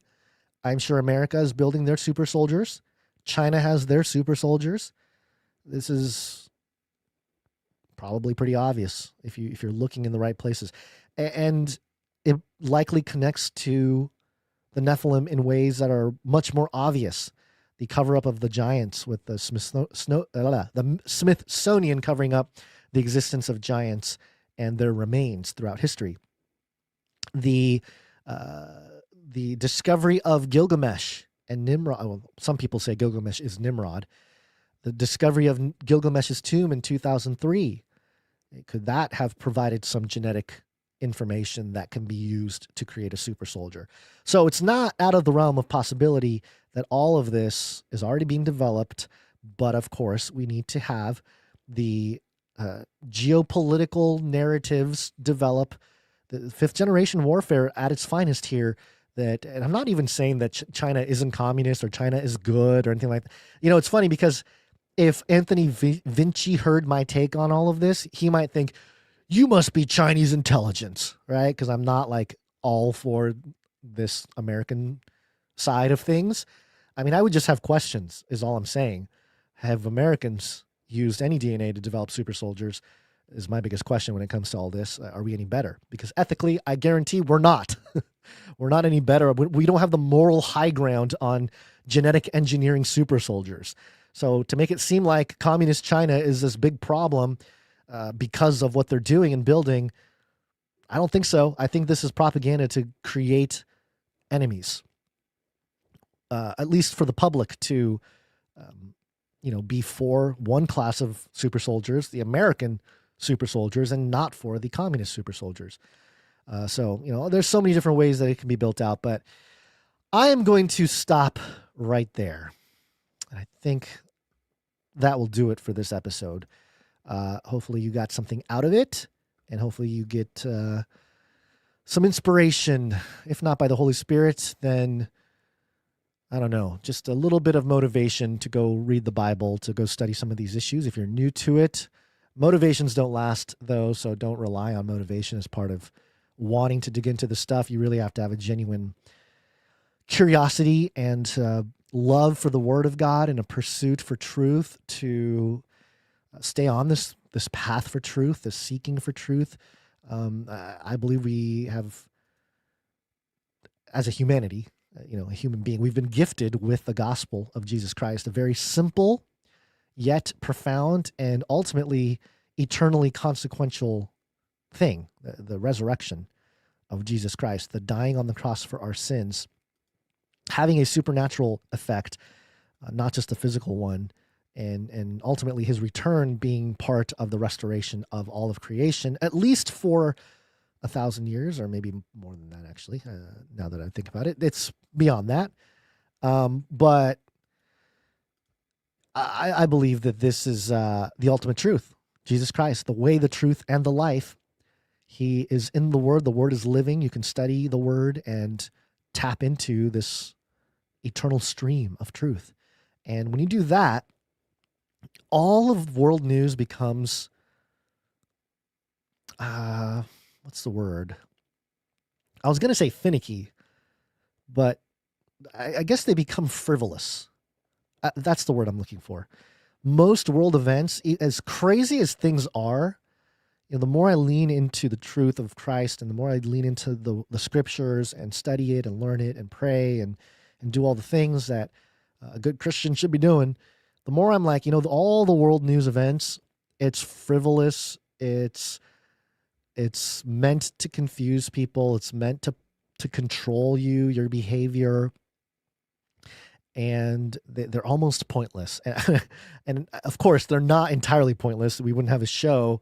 You wouldn't be listening if it was entirely pointless. There's things to learn about what's going on and the context to what's going on. But ultimately, it all becomes noise because it's the agenda for all of it becomes very apparent. And it's hard to live in that space, that headspace, because, and I know many of you know this, it's hard to watch movies. You can't watch a sports event or go anywhere without identifying symbology to represent something else or esoteric messaging going on. It's everywhere. It's all around us. It's impossible to ignore once you see it. So, be aware if you're still in that place where things seem pretty, not normal per se, but like you're freaking out about stuff and you don't really have good footing on how to handle everything. Once you start seeing things for what they are, you just discover that it's everywhere. It's undeniable. It's just part of the fallen state of creation that we're in. And there is a way out, the escape hatch.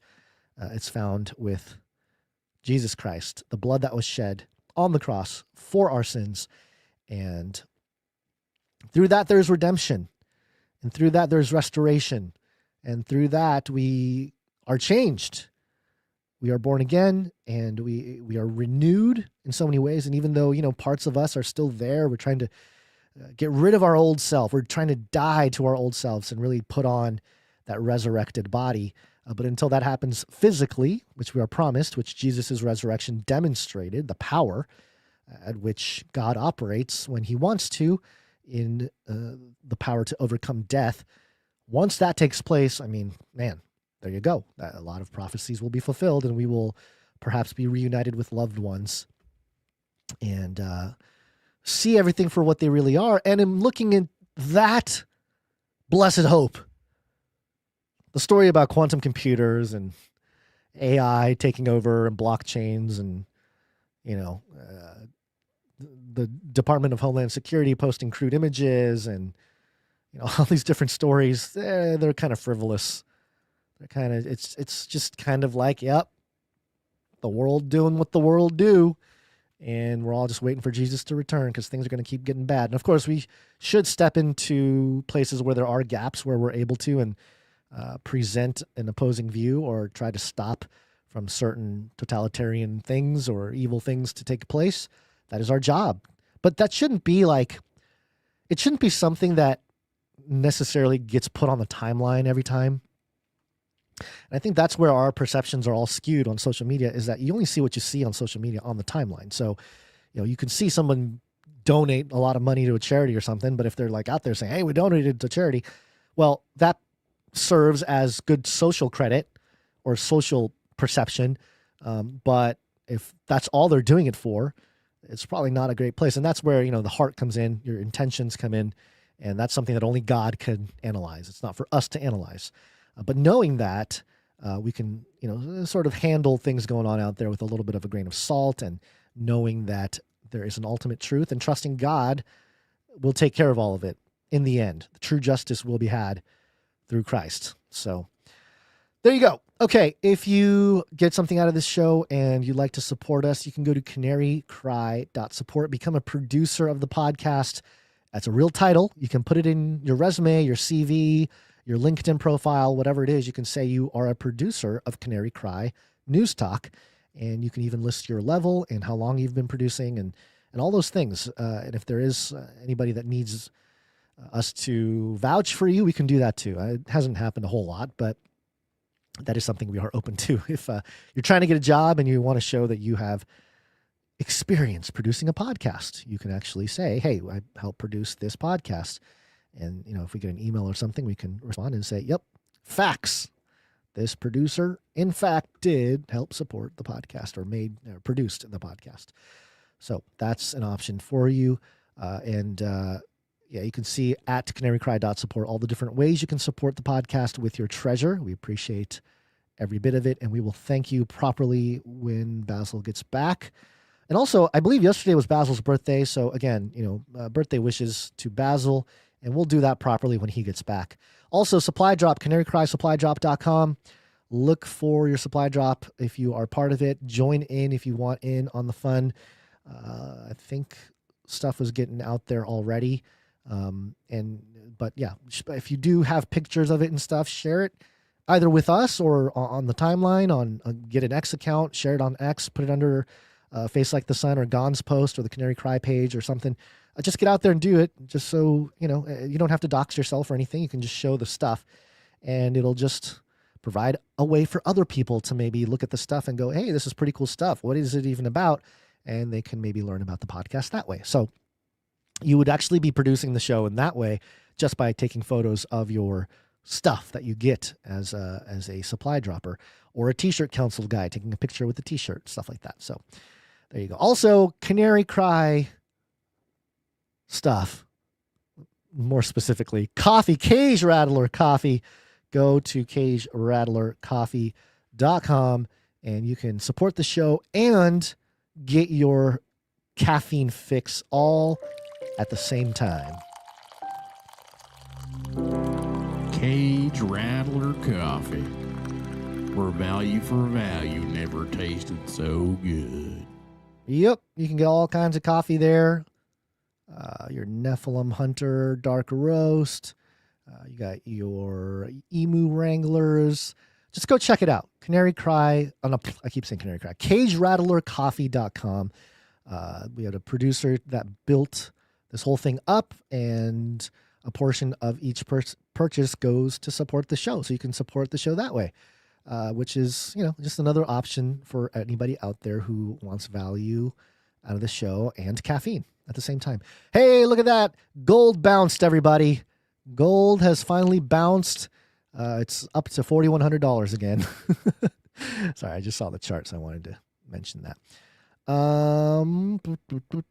Meetups. If you want to do a meetup in your local region, let us know. We will help announce it. We won't facilitate it per se, but we will at least point you in the right direction and use the show's platform to inform everybody that there is a meetup happening at a certain place and time and with certain people. So definitely consider that. canarycrymeetups.com for more information there. And that's it for today, everybody. Appreciate you being here. We will be back for sure on Monday. We'll see if there's another piece of content that gets published later this week. Oh, did I mention that I republished Age of Deceit 4? I think I did. Okay, so Age of Deceit 4 is on YouTube now if you want to look for it there. If that's easier to share with friends and family and stuff like that. I did talk about the combination of quantum computing, blockchains, and AI creating a new synthetic living organism. It's kind of what I talked about with the beast and the references to all that. So that's all part of Age of Deceit 4. And so check that out. Other than that, share the show, share it with friends and family. It's a great way to have conversation about the things going on in the world. And, providing your worldview or a worldview similar to yours without necessarily having to do all the talking. We've documented a lot of the talking for you. So you can go to, you can share the show with people. Just let them know, where to listen to it, or share the YouTube channel, whatever it is. Get people on board, have them check it out. That's still the best way the show spreads is word of mouth. So all you got to do, you walk up to them, you grab them by the cage, and then you shake them. The end of the world occurred pretty much as we had predicted. I want to shake things up, stir up some controversy, rattle a few cages. Hey, stop that! You'll never silence me. I'm the last angry man, a crusader for the little guy. Leave the bird alone. Never. Rattle a few cages. Rattle a few cages. The human race will have every opportunity to improve. And if they don't? Ask Noah. See, ask Noah. It's all coded, folks, since the beginning. Ultron from Marvel. The Marvel movies. Marvel or X-Men? I guess it was the same thing. Avengers. The Avengers movie knew about the days of Noah. And ultimately, that's actually a pretty good analogy, Ultron. Because Ultron understood what happened to those who did not upgrade. Because he said, ask Noah. And then Ultron himself, tried to become the solution to the problem, right? And that caused mass deaths. So, beware. It's all programmed into the programming. All right, I'll see you guys later. Hope you guys have a great rest of your week. Have a blessed weekend, and we will talk to you soon. Until then, think outside the cage.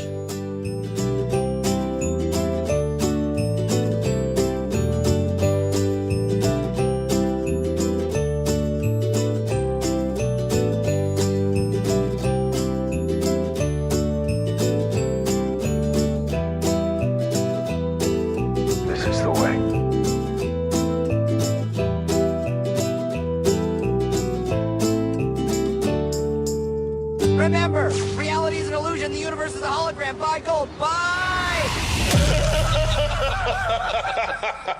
Welcome to Chinese news. It comes from China. China. China. It's not racist at all, no.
Resounding baka flies through the air across the world.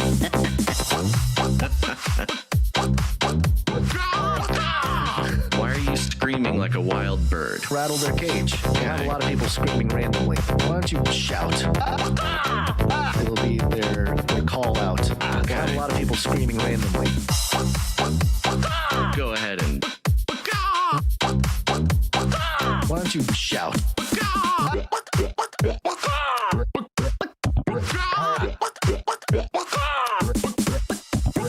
Why are you screaming like a wild bird?